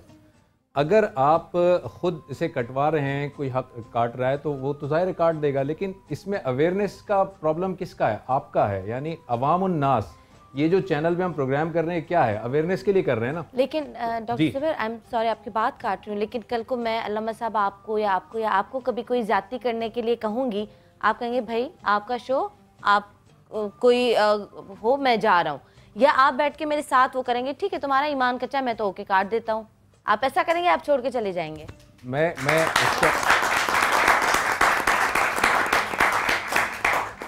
अब मैं आपको बताता हूँ। आपने कहा, अब ज़रा सा मुझे टाइम दीजिएगा, सुनिए गौर से। जैसे कि अभी थोड़ी देर पहले इन्होंने खुद पूछा था कि इस तरह से वजीफ़े कर लेने से जो है वो क्या हम जन्नत में चले जाएंगे। मुझे ये बताइए कि क्या मैं जिस तरह से एक आलिम जो है वो जिस तरह मुसलमान है और कुरान की तालीम वो समझता है, तो एक अवामुन नास पर फ़र्ज़ नहीं है कि वो खुद कुरान पढ़े? मुझे खुद बताइए आप कि कुरान में कहाँ लिखा है कि आप इस तरह के वजीफ़े पढ़ेंगे तो आप जन्नत में चले जाएंगे? कहाँ लिखा है? तो क्यों हम खुद जो है वो क्यों नहीं पढ़ते? पहली बात तो ये समझ लें कि अगर मैं किसी डॉक्टर के पास जाता हूँ किसी बीमारी के सिलसिले में और मुझे उससे शिफा नहीं हो रही है, तो क्या मेरी अकल नहीं है कि मैं डॉक्टर बदल लूं? क्या मैं दूसरी जगह नहीं जाता? मुझे अगर 4 पैसे कहीं लगाने होते हैं ना सनम, तो 4 पैसे लगाने के लिए मैं 10 लोगों से मशवरे करता हूं। तो जब मुझे मालूम है कि आखिरत की एक कामयाबी है और जो इनफाइनाइट कामयाबी है उसको समझने के लिए क्यों मैं कुरान की तरफ नहीं आता? मुझे खुद पहले पढ़ना चाहिए, अवेयरनेस मुझे होनी चाहिए। मैं उन लोगों को अप्रिशिएट नहीं कर रहा कि जो इस तरह से वो निकाहनामे को क्रॉस कर देते हैं, मतलब ये उनको अप्रिशिएट नहीं कर रहा, गलत किया जाता है, गलत करते हैं। लेकिन मैं साथ ही साथ उन अवामुन नास को भी कह रहा हूं कि आप खुद अपने हुकूक को पहचानिए, अवेयरनेस आपके अंदर होनी चाहिए, पढ़ें समझें चीजों को। इस्लाम ने तो ऐसी कोई पाबंदी नहीं लगाई। मैं आपसे बात कहूंगी, जाहिर है अगर आज ये उल्मा ना होते, मस्जिदें ना होती, मौलवी साहब ना होते, तो शायद हम लोग अभी दीन से और भी बहुत दूर होते। सही बात। ठीक है, हम उनसे सीखते हैं, हमारे उस्ताद जो हमें वो हमें सिखाते हैं। अब मैं एक मौलाना को देखूंगी अल्लामा को काटना, तो जाहिर हमारा ईमान, वो तो दावा करते हैं ना, उनके तो रूप में, उनके गेटअप में हर जगह से इस्लाम नजर आता है। अगर वो ऐसा करेंगे तो फिर मैं तो एक आम लड़की हूँ, फिर मैं कहूँगी शायद मैं भी सही हूँ अपनी जगह। तो जाहिर है हम उनसे सीखते हैं, वो तो हमें सिखाने वाले, वो तो हमारे उस्ताद हैं। नहीं, तो हम उनसे बिल्कुल सीखते हैं, लेकिन हमारा फर्ज है कि हम आंख बंद करके अमल ना करें। नहीं करना चाहिए। हमें अल्लाह ताला की जो अहकामात हैं उनको अक्ल और शऊर की कसौटी पर परखना चाहिए। बिल्कुल ये करना चाहिए, लेकिन वो दावेदार फिर ना बने। अगर उनका ईमान अपना कच्चा है तो फिर वो दीन के दावेदार। हाँ जी, क्या बात कर? लेकिन मेरा ये कहना है कि जो मर्द हजरात वो कटवा देते हैं, तो मौलवी साहब का ये फ़र्ज़ है, ये काम है कि वो उनको समझाएं, लेकिन वो काट देते हैं। और आपका जहाँ तक कहना है कि मर्द हजरात को अकल होनी चाहिए, तो और आप कह रहे हैं कि अपने हुकूक पहचानने चाहिए, तो ये पेपर वर्क फिर किस काम का? अगर हमें हुकूक पता है तो हम पेपर वर्क करें ही नहीं, ये तो बोलने से हर चीज़ हो जाए। पेपर वर्क तो जो है ना वो बहुत सारी ज़ाहिर लीगल फॉर्मेलिटीज़ होती हैं, अदालती कार्रवाइयाँ होती हैं। देखें, पेपर वर्क तो एक एविडेंस है ना कि 2 लोग जो है वो रिश्ता अज़दवाज में मुंसलिक होने जा रहे हैं। पेपर वर्क तो उसका एविडेंस है। जहाँ तक बात है, आप अल्लामा साहब से इसको कंफर्म कर लीजिएगा कि निकाह के लिए कोई पेपर वर्क शरीयत ने लाजिम नहीं किया। निकाह जो है वो ये ईजाब व कबूल का नाम है, गवाहों की मौजूदगी में। 2 गवाह हों, अगर उनकी मौजूदगी में ईजाब व कबूल हो जाए तो निकाह तो हो जाता है। एक और बात डॉक्टर साहब, आजकल जो हालात चल रहे हैं ना, वाकई 2 लोग आपस में अगर 5-6 लोगों में निकाह कर दिया, बाद में कहेगा कौन सा निकाह, मुझे तो पता नहीं। तो एक सबूत, एक सिक्योरिटी के लिए भी, लड़की के लिए बहुत जरूरी है। हैदराबाद से कॉल है। हेलो, अस्सलाम वालेकुम। हेलो, अस्सलाम वालेकुम। वालेकुम अस्सलाम। कौन है हमारे साथ? मैं मोहम्मद अली आगा बात कर रहा हूँ, हैदराबाद। मोहम्मद अली आगा जी, मेरे भाई क्या बात करेंगे? जी, आपकी माशाल्लाह बातें सुनकर बहुत खुशी हुई। अच्छा प्रोग्राम चल रहा है। अच्छा जी, बहुत शुक्रिया। आप कोई बात करना चाहेंगे या कोई सवाल? मैं सिर्फ इतना कहना चाहता हूँ कि ये रबीउल का महीना चल रहा है माशाल्लाह जी, पर ज्यादातर मॉर्निंग शोज में ये जो डिस्को प्रोग्राम चलते हैं ना, ये कम से कम इन मुबारक महीनों में नहीं होने चाहिए। अभी आपके प्रोग्राम को देख के बहुत खुशी हुई, बहुत शुक्रिया। मगर दूसरे जो मैंने चैनल देखे तो अभी भी उसमें वो नाच गाने डिस्को वाले प्रोग्राम चल रहे हैं। चले, अच्छा हुआ फिर भी आप हमारा शो देख रहे हैं। मुबारक महीनों में ये नहीं होने चाहिए, पर्दे का भी इंतजाम होना चाहिए ना। बिल्कुल बिल्कुल। मैंने दूसरे चैनल देखकर बहुत अजीब लग रहा, बहुत बुरा लग रहा। मेरे भाई बहुत शुक्रिया और थैंक यू सो मच, खुशी हुई, दिल को अच्छा लगा। अच्छा जी, अब ये सवाल आपने सवाल करना है? अच्छा आप ओके, आप सवाल कर लो। मैं महमीद जाफरी हूँ, Wahaj Hussain O level school system से। मेरा सवाल हुकूक उल्लाह के बारे में है कि आजकल दीवारों पे लिखा हुआ होता है ये माहिर अमल हैं और ये माहिर अमलियात हैं, बंगाली और हिंदू बाबाओं के नाम, कि अगर आपको एग्ज़ाम में पास होना है या फर्स्ट आना है तो जो मेहनत कर रहा है उस बच्चे को भी गिरा के आप खुद आगे आ जाते हो। तो क्या आपको अल्लाह ताला पे यकीन नहीं है कि आपकी किस्मत तो अल्लाह ताला ने लिखी है, फिर आप उनके पास क्यों जा रहे हो? क्या वो चेंज कर देंगे? क्या उनके पास ये हक है कि वो आपकी किस्मत चेंज कर सकते हैं? मिसेस खान आप जवाब दें, इसका आप जवाब दें। आपको पता है कि जो मेहनत करेगा उसी को ही रिजल्ट अच्छा मिलेगा। क्या वो कर सकते हैं? आपका दिमाग क्या कहता है? आप क्या सोचती हैं? क्या इस तरह अगर होने लगे तो बादशाहत और प्रेसिडेंसी बदल जाएंगे? उनके हाँ। पास ऐसी कोई भी कुछ भी चीज़ नहीं है जो कि अगर आप जाएंगे नकारे निकम्मे बच्चे और उनके तावीज़ ले आएंगे और आप पास हो जाएंगे। क्या आपका दिमाग ये कहता है कि आपकी सोच इतनी है? आपकी भी तो अल्लाह ताला ने सोच दी है कि अगर आप 0/0 उनके पास जाएंगे तो आपको पास कर देंगे। इम्पॉसिबल। आपको ये चीज़ें खुद ब खुद भी पता होनी चाहिए और ये माँ बाप भी इन्फ्यूज़ करते हैं आप लोगों में कि ये लोग जाहिल जलूल तो खुद ही हैं, इनके पास क्या इल्म होगा और इनके क्या पास ये अपने अगर- हालात खुद नहीं अच्छा कर देंगे? इनके पास गाड़ी बंगले खुद नहीं होंगे? ये क्यों झोपड़पट्टी में बैठे हुए और वहाँ पे लिख रहे हैं और पढ़ रहे हैं? अगर इनके पास इतना इल्म हो तो ये भी मोहल्लात में और बैठे, अगर इनके पास भी अच्छी अगर गाड़ियाँ हों। इनकी गलत चीज़ों से अगर वाकई ये सब कुछ हासिल कर दिया जाए तो आज के हमारे जो हुक्मरान होते हैं ना वो बहुत बड़े आमिल और बाबा होते हैं। अगर ये हाँ, और हकीकत हो जाते है हैं। तो आज जो हमारे हुक्मरान हैं वो बहुत ही बड़े आमिल और बाबा हैं। ठीक है, आजकल जो है उन्होंने पिछले वालों पे कराई होगी ना, ये चला जाए मैं आ जाऊँ, तो वो खुद आ गए। अच्छा जी, किसने सवाल करना है? हाँ जी, और सीरियस होके, इतना सीरियस होके नहीं। हाँ अब सही है, चलो जी सवाल। जी अस्सलाम वालेकुम, मेरा नाम फराज अहमद है। मेरा आपसे सवाल ये है कि जैसा कि आपके कॉलर ने कुछ देर पहले फरमाया कि अगर हमने 50% भी हुकूकुल बात पूरी कर लें तो हमारे माशरा बेहतर हो जाएगा बहुत। तो मेरा सवाल है कि सिर्फ अपना इखलाक अच्छा करने से माशरे में बेहतरी आ सकती है या नहीं? ठीक है जी, बताइए, सिर्फ इखलाक बेहतर होने से मुआशरे में बेहतरी आ सकती है या नहीं? बहुत बेहतरी आएगी। हमारा इखलाक बिल्कुल अब -0 होता जा रहा है। हमें टॉलरेंस पेशेंस सही नहीं। अगर हमारे इखलाक अच्छे हो जाए, हम एक दूसरे की मदद करें, एक दूसरे के साथ अच्छा रवैया रखें, उनके काम में काम आए, हमसाए का सलूक रखें, अच्छा सलूक रखें। और यतीम के अल्लाह ताला फरमाते हैं, हजूर अकरम सल्लल्लाहु अलैहि वसल्लम ने फरमाया जिसके घर वो घर सबसे अच्छा है जिसके घर एक यतीम है और उससे अच्छा सलूक हो रहा है, और वो घर बदतरीन है जिसके घर में एक यतीम हो और उससे अच्छा सलूक ना हो रहा हो। तो ये सलूक और ये जो आपके अमाल हैं ये अच्छे हों तो आप बहुत अच्छे हाँ या ना में कोई छोटा जवाब दें तो क्या हमारे मुआशरे में बेहतरी आ सकती है अगर हमारा इखलाक अच्छा हो जाए? बिल्कुल आ सकती है, बहुत हद तक आ सकती है बेहतरी, क्योंकि नबी सल्लल्लाहु अलैहि वसल्लम ने फरमाया कि मुसलमान वो है जिसके हाथ और ज़बान से दूसरा मुसलमान महफूज रहे। तो अगर हम ये दो चीज़ें काम कर लेते हैं तो जाहिर है कि मुआशरे के अंदर जो है वो इस्लाम और ईमान फैलेगा, बिल्कुल फैलेगा। ठीक है, अच्छा वापस इसकी तरफ आती हूँ, लेकिन इसका सवाल जो था, क्या जो मैं जवाब दे सकी कि 40 घर आगे 40 घर पीछे, तो क्या वाकई सिर्फ 40 घर ही, या वो एक इसलिए कहा गया तो आपको अंदाज़ा कि कितनी दूर तक आपको ख्याल रखना चाहिए, वो सवाल था। और दूसरा कौन सा सवाल है? नहीं, मैं वही कह रही थी कि लेकिन हम ब्लैक मैजिक के एग्जिस्टेंस को डिनाई तो नहीं कर सकते। ब्लैक मैजिक होता तो है, फिर लेकिन लोगों को ये चाहिए कि वो हुकूकुल अल्लाह को पे मानते हुए उनके पास ना जाएं। लेकिन हम ये नहीं कह सकते कि ब्लैक मैजिक एग्जिस्ट नहीं करता, ये तो है कि वो एग्जिस्ट करता है। बात तो सच है, बात तो हकीकत है, जवाब दें। उसके करने वाले बहुत कम लोग हैं। हर आमिल और कामिल जो बने बैठे हैं उनके पास कुछ नहीं है। कि वो क्यों नाजिल हुई थी? फिर आप सल्लल्लाहु अलैहि वसल्लम पे भी तो किसी ने ब्लैक मैजिक किया ही था ना, जो सूरह नास नाजिल हुई। हाँ, तो ये अल्लाह ताला ने ये सूरह नास वगैरह जो ये अपनी 3-4 कुल हो अल्लाह, सूरह नास और सूरह कौसर वगैरह जो आप पढ़ते हैं, ये चारों कुल पढ़ते हैं, ये इसीलिए पढ़ते हैं कि आपके ऊपर अगर कुछ असरात हो तो वो खत्म हो। मतलब वो यही कह रही है कि मतलब जादू होता तो है, काला जादू, हम लेकिन उससे हर आदमी के पास जादू नहीं है इधर, ये सब फेक हैं। देखें सनम, मेरा ख्याल में हम टॉपिक से शायद हट जाएंगे अगर हम ब्लैक मैजिक पे बात करें, क्योंकि ये छोटा सा जवाब, इसलिए मैं छोटा सा जवाब दे देता हूँ कि यकीनन होता है जादू, लेकिन ये अल्लाह ताला ने ये जो दुनिया बनाई है ये इम्तिहान की गर्ज से बनाई है और हर शख्स की आजमाइश हो रही है, और ये भी आजमाइश करने के टूल्स हैं अल्लाह ताला जिस तरह दौलत देकर आजमाता है और दौलत छीन कर आजमाता है, इसी तरह इस तरह के शैतानी अमलियात भी हैं साथ साथ। अब अल्लाह ताला ये देख रहा है ना कि कौन किस तरह से इन्वॉल्व हो रहा है और उसको किस तरह से जो है वो उससे बच रहा है, लेकिन ये पूरा एक अलग टॉपिक है। फिर मैजिक क्या होता है, फिर तकदीर क्या होती है, इस पे बात हम नहीं कर सकते अभी इस टॉपिक के अंदर। इस पे इंशाल्लाह हम अगले हफ्ते कोशिश करेंगे टॉपिक रखें और उस पर बात करें। क्या सवाल है?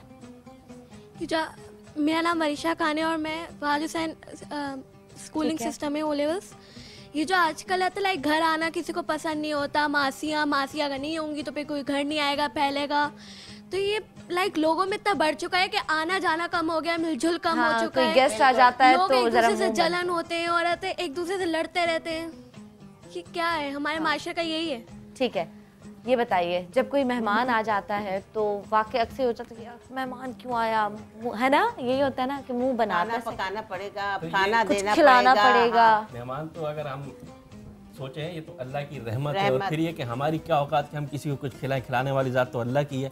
ये थोड़ा सा ज़हन में कॉन्सेप्ट इंसान रख ले कि जो हमारा मेहमान आ रहा है अपना नसीब और मुक़द्दर साथ लेके आ रहा है, हमारा कमाल नहीं है उसको खिलाना, हमें भी शायद अल्लाह उनकी बरकत से अता फरमा दे। बिल्कुल। अच्छा, अब इस मसले को थोड़ा सा हल करते हैं, पार्टी वाले मसले को। हाँ जी, तो पार्टी होती है हर 15 दिन महीने में। जी, मैं बात कर रही थी कि ये दूसरी कभी अच्छा ये होता है कि गाड़ी हमारे गेट के आगे खड़ी कर देते हैं, वो निकलने का मसला होता है हमें। क्यों करती हैं आप देखो इतना? सनम, ऐसी बात नहीं है। ये तो रात भर थोड़े से मेहमान इतनी ज्यादा देर आ गए, तक जागते किसी रहते वक्त ऐसा हो गया, चलें किसी वक्त ऐसा हो गया कि इत्तफाकन है, तो इसको इतना इशू नहीं बनाया। जब इन्होंने कहा हमारे हस्बैंड की तबीयत खराब है, मुझे लेने जाना है, तो घर में बच्चे थे, थोड़ा सा गेट खोलने में देर लग गई, हटा दी गाड़ी, उसको इतना बड़ा इशू क्यों बना रही है? ये ऐसा तो मसला नहीं है ना। अक्सर होता है। अच्छा, आपने कभी प्यार से बात की? नहीं, मैं प्यार से समझाती हूँ, नहीं, ये जब देखें प्यार के बगैर तो मैं इनकी पार्टी अटेंड नहीं करती ना, ऐसा मसला ही नहीं है। मुझे पड़ोसियों के हकूक का पता है, मैं हर चीज आपने क्या हक अदा किए इनके? मसलन मैं हंस रही है, पार्टी में शिरकत की हक अदा हुआ। मसलन मुझे जब बुलाती हैं मैं चली जाती हूँ, मैं दिल में बुरा नहीं रखती, इनको मौके पे समझाती हूँ कि ये जो है अब कचरा मेरे दरवाजे के आगे नहीं फेंके। नहीं, ये कहते हैं कि नहीं आप इशू बनाती हैं, इसमें इशू की बात नहीं है। मैं बार-बार किसी का पैर लग गया, इत्तफाकन गिर गया, ज़ाहिर स्वीपर आएगा तो सुबह उठाएगा ना, और स्वीपर बहुत सुबह आता है तो दायरे मजबूरी है। नहीं, आप उसको एक साइड पे रखें। साइड पर ही रखा, आपके दरवाजे के आगे तो कभी नहीं डाला जाके, जो इस बात को आप इशू लेके यहाँ पहुँच गई हो, ये तो कभी नहीं किया। थोड़ा सा टॉलरेंस होना चाहिए आप दोनों में, आप में भी थोड़ा सा सब्र होना चाहिए। चलो हो गया तो हो जाए तो उसको दरगुजर कर दिया जाए और उनको प्यार से समझा दिया जाए कि आपका कचरा इस तरफ आ जाता है, और एक आध दफा दरगुजर भी कर मिसेस लें। खान, बात ये है कभी की बात होना, इनके रोज के हंगामा, इनको परेशानी सिर्फ मेरे मेहमानों से है, दूसरा और कुछ नहीं। जिसके देखो बहन भाई होंगे, बच्चे होंगे, ये कचरा भी बीमार है ना, इतना हंगामा ऐसा नहीं होता। मुझे भी मालूम है कि इनके हस्बैंड की तबीयत खराब है, मुझे गाड़ी जब मर्जी आएगी खड़ी कर देंगे। जितने टाइम ये मेरे घर रहती है कोई प्रॉब्लम नहीं होती। अच्छा, बाकी पड़ोसियों को नहीं है, सिर्फ इनको है। नहीं, बाकी पड़ोसियों को प्रॉब्लम नहीं है, आपको क्यों है? देखिए मेरे गेट के आगे साथ इनका गेट है ना, तो मुझे ही तकलीफ होएगी ना, दूसरा कोई क्यों कहेगा? मेरे दूसरों के साथ क्यों नहीं अनबन होती? नहीं होती, मैं उनके साथ बहुत टेंशन है बेटा, और किसी को टेंशन नहीं है, सिर्फ इन्हीं को टेंशन है। वैसे आप भी थोड़ा सा अपनी गाड़ी को पीछे हटा दी, ऐसी बात नहीं है, इतनी मेरी गाड़ी ऐसा नहीं है, हटाइए गाड़ी हटा दी जब इनको परेशानी या फिर आप अपने गेट पर नो पार्किंग का बोर्ड लगा। अच्छा, इस मसले को हल करते हैं ना आप, ठीक है? मसले को हल देखिए, पहली बात तो ये है कि गुस्से में तो अभी भी लग रही हैं, अभी भी गुस्सा नॉर्मल नहीं हुआ इनका, ये गुस्से में लग रही हैं, और वो जो है वो सोच रही हूँ कि गलती मानूं या नहीं मानूं, उस कैफियत में है अभी दोनों की दोनों। तो आप अपना गुस्सा खत्म कर दीजिए जब यहाँ आए हैं, ठीक है ना? देखिए, टेंशन को फायदा नहीं होगा, टेंशन तो मुझे टेंशन होगी, इसलिए टेंशन वो जो मुहावरा है ना कि टेंशन लेने वाली नहीं, इनको दीजिए टेंशन, आप अपनी टेंशन ख़त्म कीजिए आप इनको, ठीक है?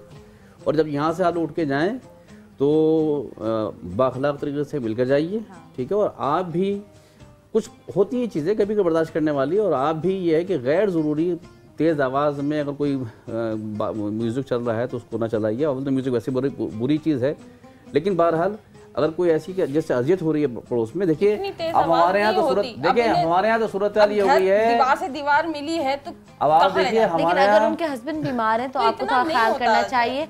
अगर आप घर की सफाई करती हैं, अब तो आप देखिए कि कानून ऐसे से पास हो गए हैं, तो अब तो आज़ान के लिए भी और मजहबी तकलीफ के लिए भी कह दिया गया है कि माइक जो है बंद कर दो। तो भाई जब इस चीज़ माइक बंद हो रहा है तो मेरी बहन कम से कम म्यूज़िक के लिए ज़्यादा बंद होना चाहिए, ठीक है ना? तो इस लिहाजा ये कि इन चीज़ों को बंद कीजिए, और ताकि और आपस में आप यहाँ तक जाने लगा, आप आए गए हैं तो मिल के जाइए। बहुत शुक्रिया, थैंक यू सो मच, आप सबका बहुत शुक्रिया, इतनी अच्छी ऑडियंस का बहुत शुक्रिया, देखने वालों का बहुत शुक्रिया, मिसेस खान आपका बहुत शुक्रिया। और आखिर में आपसे ये कहूँगी, जब आप सफाई करते हैं ना, छोटी चीज़ें आप ही शुरू कर दें। जब आप झाड़ू देना, आप बिल्कुल उनके गेट के साथ रख देते होंगे, आपका साइड गेट साफ हो गया, बाकी उनके, आप उनके गेट के सामने भी 2 दिन करेंगी, 3 दिन करेंगी, चौथे दिन वो खुद आपका पार्टियों का कचरा होता है, मैं रोजाना उठा के देती हूँ।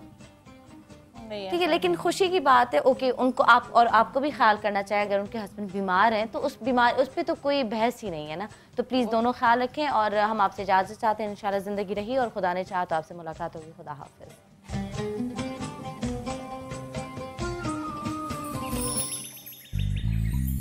सवेरे सवेरे सुबह सवेरे समा के साथ, गम हो या खुशी